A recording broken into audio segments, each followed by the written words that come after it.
Good morning guys, welcome to Harper's in Japan. My name is Lisa and today I am at Kyoto.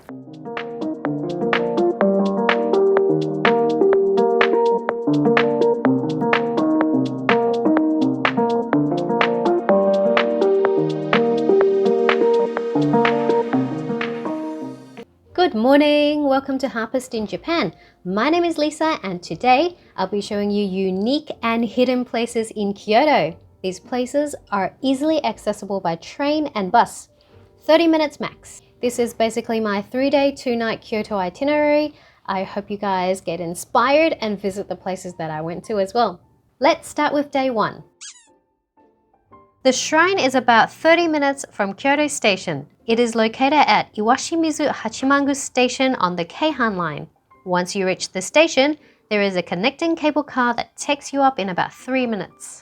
If you're visiting during the peak of the cherry blossom season, this ride would be a tunnel of pink. And if it's autumn, then it will be surrounded by red leaves. To ride this, you can purchase the cable car ticket there or use an IC card. On the left-hand side is the observatory, and on the right-hand side is the way up to the shrine.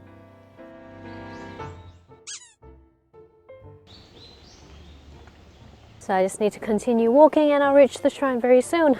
It is quite a hidden area, I would say. I don't see much foreign tourists at all. There are a couple of locals that visit, like for a stroll, to say their prayers. But yeah, in general, you're not going to find any crowds here. At the end of these stone lanterns is the main shrine.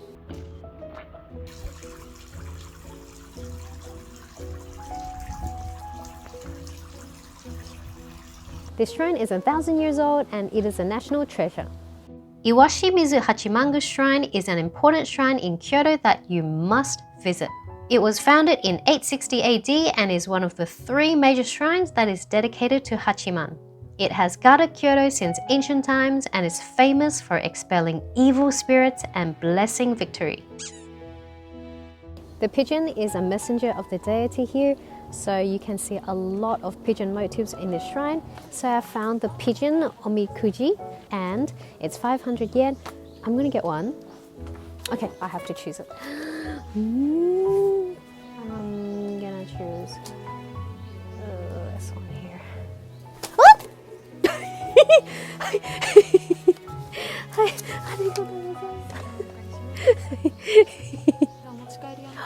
Oh, hi. They gave me a bag to put this in a moment. I got my pigeon Omikuji. Look how adorable it is. That's it there. So let's see what I got. It's tucked really snug in there. That's what it looks like. So this is what I got. I got luck descending. All the fortunes are in Japanese, but Google Translate does an okay job with it, I think. Since pigeons are the messengers of the deity here, even the architecture is related to pigeons. Here is a pair of golden pigeons on the door to the tower of the main building. They have different mouth shapes that depict harmonization. This is similar to the komainu lion dogs that are commonly found guarding shrines in Japan.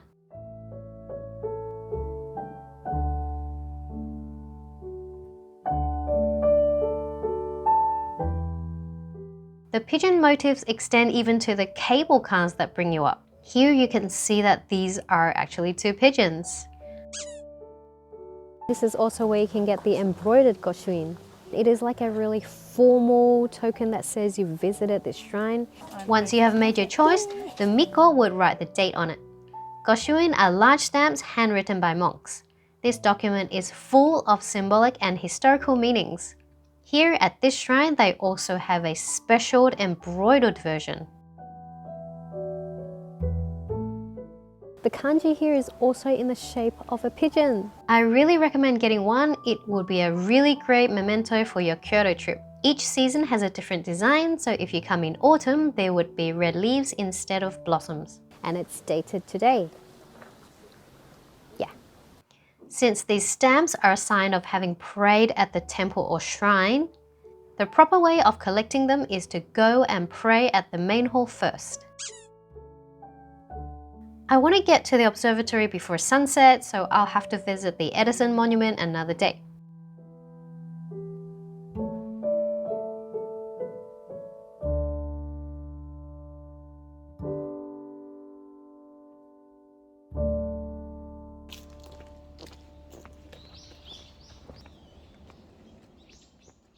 Otokoyama Observatory offers a panoramic view of Kyoto.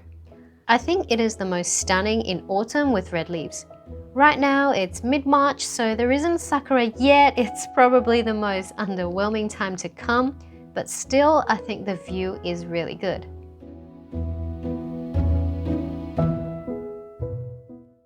Water fortunes. Continuing on to day 2. Transport-wise, both train or bus is a good option.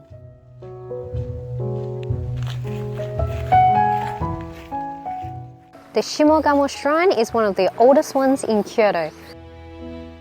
It is listed as a World Heritage Site by UNESCO and also said to bring good luck in relationships and marriage.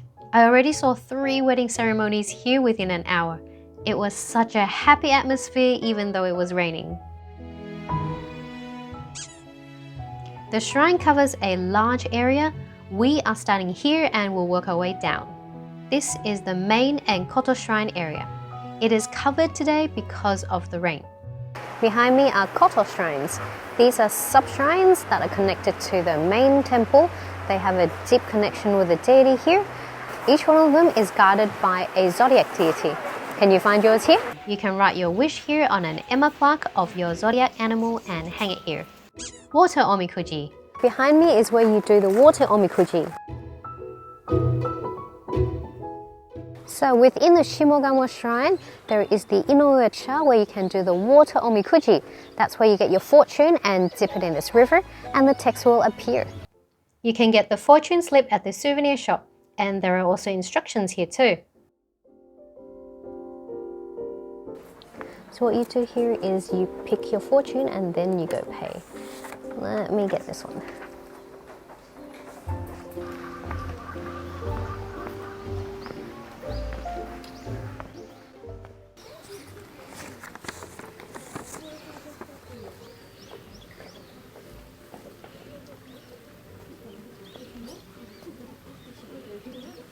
Ooh, stuff is appearing.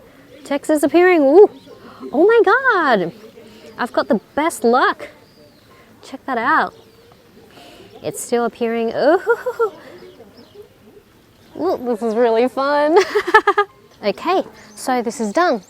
This one's your education and career, love, and there's also one for traveling. You can also get a bag within the souvenir shop to put your soggy fortune. Speaking of the souvenir store, there is quite a nice selection of gifts, including the zodiac themed items as well as lots of pretty decorations with traditional Japanese patterns and colors. Now in general this isn't a very busy place, but there were 2 tour buses that arrived, so it really depends, but overall it's quite peaceful, not a lot of people. There's a snack shop located just outside the shrine selling tea sets and traditional Japanese sweets. I definitely recommend stopping by here before heading over to the Kawai shrine. I ordered the monaka set. Monaka is a traditional Japanese sweet. The filling is a red bean paste and the outside is a very crispy wafer. It's really sweet, but so good. We will walk through an ancient forest with enormous trees. Some are over 600 years old. The Kawai shrine is known for its blessings of beauty. This is the place where you get your emma wooden plaques. These are in the shape of a mirror and you're meant to draw what you want to look like on them. Yeah, I got it. It's 800 yen. And over there is where we start drawing our face on them. So they've got some pencils and markers here for you to draw. You can also bring your own makeup as well to draw on this. So we're going to try and do it. The Kawai shrine is dedicated to the deity Tamayori Hime Mikoto, who serves as the guardian for women. Over the years, the shrine has been a place where people, especially women, come to pray for beauty. After drawing your little mirror board, you can put it here. So I'm going to put my board on now.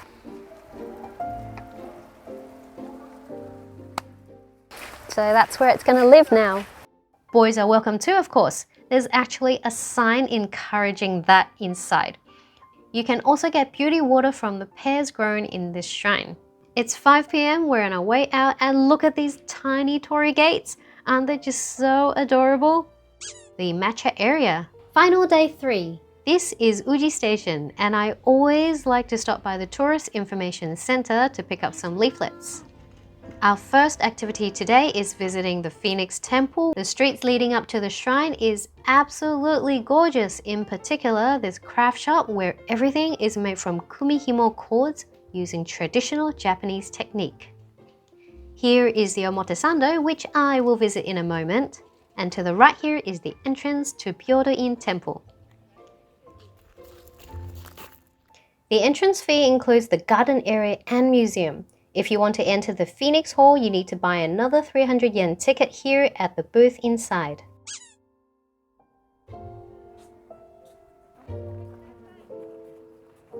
Byodo-in was built in the late Heian period.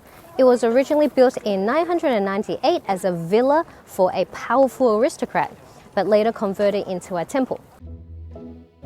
It is listed as a World Heritage Site by UNESCO, a must-visit place if you're here in Kyoto. Perched on the roof, here are 2 golden phoenixes. Now, the unique architecture of this place consists of the main hall and 2 wings. These wings represent the wings of the phoenix.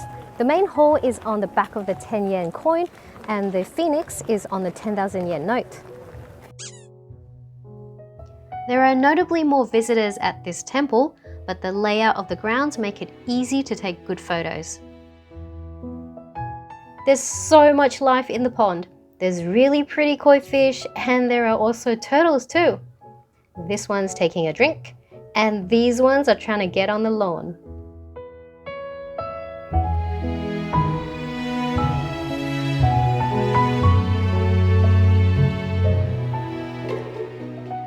I'm here barely just at the start of the cherry blossom season. There's one cherry tree that's fully bloomed. It's really pretty, but filled with these humongous bees. There are just so many of them.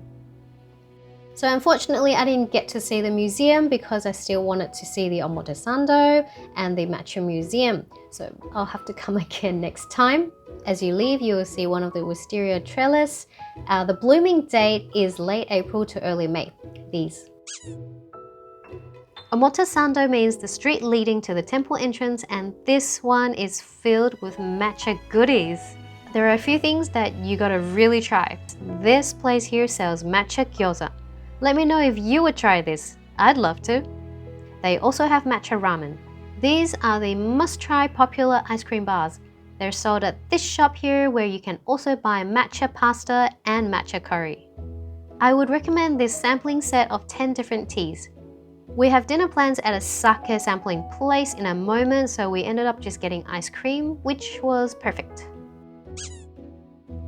We need to walk across the Uji Bridge to reach the Matcha Park. The Uji Bridge itself is an important part of history. Constructed more than 1,300 years ago, it has always been a symbol of Uji, appearing in works of literature and art. The Matcha Park is actually a historical site, as you see here.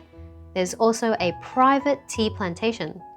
My plan is to visit a place called Chazuna, where they offer the experience of grinding leaves to make your own matcha powder. These are the little tea grinders. What I didn't know was that there were only 2 sessions per day, and I've missed them both. It's 1,800 yen and it takes about an hour. I'll try it one day. There's also a restaurant here with a fancy dessert. Speaking of dessert, there are several excellent matcha cafes at Uji Bashi Dori, which is right by the bridge. The flavors here are a little less touristy. This place in particular has quite a lot of tanukis.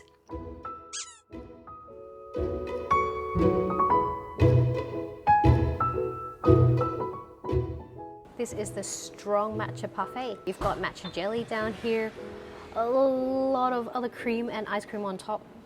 and there's a nice and crispy wafer up here. This is my monaka set. There's matcha here, and this is the monaka with some matcha jelly and loads of red bean inside. There's also mochi.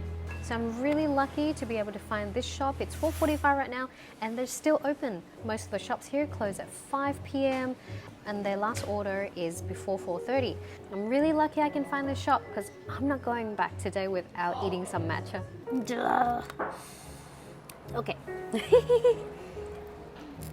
It goes really well with the red bean, which is also very sweet. It's a bit too sweet. Let's try the matcha jelly now. It's really sweet. And you can taste the bitterness through the sweetness, if that makes sense. This one is actually really good. I love this.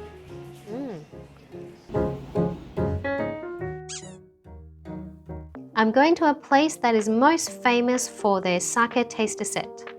It is located in the shopping street called Fushimi Otesuji. I've put Google Map links to all the places I mentioned in this video down in the description below. The sake restaurant is located on a side street of this shopping street. It is in there. They've also put a sign here. And this is what it looks like from the restaurant entrance. This place is designed like an alley. There are different restaurants that you can order to go with your sake.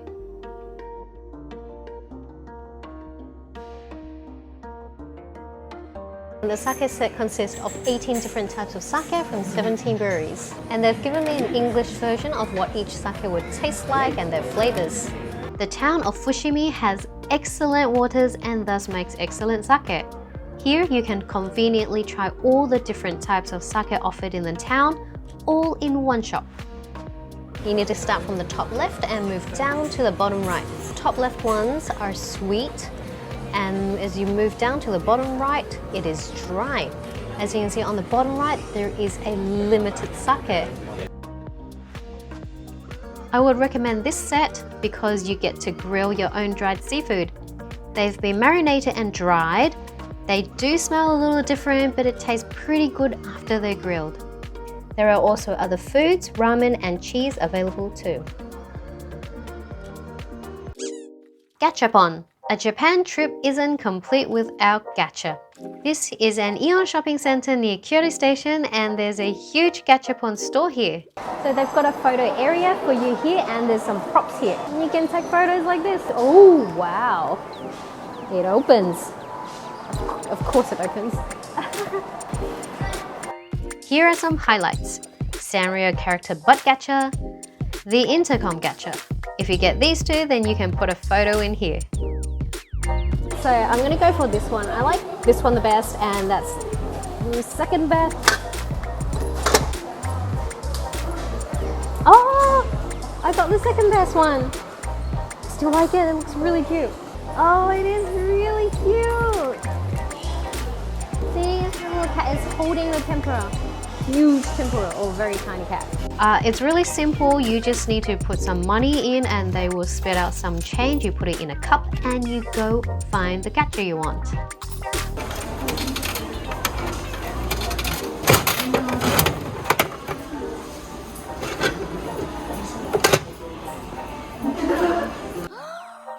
So I was able to get my favorite character and now it's time for photos. They also have these little backdrop cupboards for you to take pictures of your gacha. And since we are in Kyoto, the background is very appropriately themed. This place is open until 9 p.m, so it is the perfect thing to put at the end of your day, and maybe before the bars. And this here is for you to recycle your capsules. The shopping mall also has plenty of food, lots of fun shops like this store selling old school snacks. There's also an arcade here and a Pac-Man game. Thank you guys for watching all the way until the end. Which of the places would you want to visit? Let me know in the comments down below. If you enjoyed this video, please like and subscribe to Harpist in Japan. My name is Lisa and I'll see you in the next video. Bye!